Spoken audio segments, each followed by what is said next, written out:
રાજકોટ જિલ્લા વિકાસ અધિકારીએ જ્યારે નવો પરિપત્ર જાહેર કર્યો તો તે વિવાદમાં આવી ચૂક્યો છે। પરિપત્ર મુજબ શિક્ષકોને હવે શાળાની આસપાસ 100 મીટરની અંદર આવતી પાનના દુકાનદારોને દંડ કરવાની કાર્યવાહી કરવા આદેશ કરાયો। ગ્રામ્ય વિસ્તારોમાં તમાકુનું વેચાણ થતું હોય તો પાનની દુકાન ધારકને શિક્ષકે દંડ કરવાનો રહેશે। એટલું જ નહીં, જો આ દુકાનદાર દંડ ન આપે તો પોલીસ ફરિયાદ કરવાના પણ આદેશ કરાયા છે।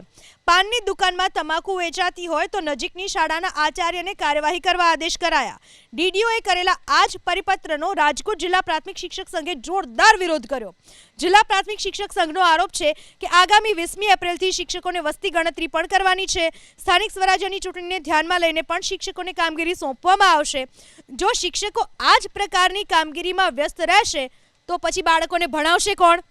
આવી કામગીરીથી લોકો સાથે ઘર્ષણ થાય તો તેની જવાબદારી કોની?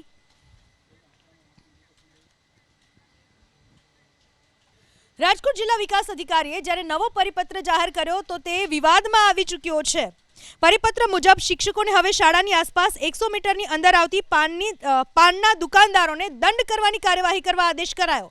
ગ્રામ્ય વિસ્તારોમાં તમાકુનું વેચાણ થતું હોય તો પાનની દુકાન ધારકને શિક્ષકે દંડ કરવાનો રહેશે। એટલું જ નહીં, જો આ દુકાનદાર દંડ ન આપે તો પોલીસ ફરિયાદ કરવાના પણ આદેશ કરાયા છે। પાનની દુકાનમાં તમાકુ વેચાતી હોય તો નજીકની શાળાના આચાર્યને કાર્યવાહી કરવા આદેશ કરાયા। ડીડીઓએ કરેલા આ જ પરિપત્રનો રાજકોટ જિલ્લા પ્રાથમિક શિક્ષક સંઘે જોરદાર વિરોધ કર્યો। જિલ્લા પ્રાથમિક શિક્ષક સંઘનો આરોપ છે કે આગામી 20મી એપ્રિલથી શિક્ષકોને વસ્તી ગણતરી પણ કરવાની છે। સ્થાનિક સ્વરાજ્યની ચૂંટણીને ધ્યાનમાં લઈને પણ શિક્ષકોને કામગીરી સોંપવામાં આવશે। જો શિક્ષકો આ જ પ્રકારની કામગીરીમાં વ્યસ્ત રહેશે તો પછી બાળકોને ભણાવશે કોણ? આવી કામગીરીથી લોકો સાથે ઘર્ષણ થાય તો તેની જવાબદારી કોની?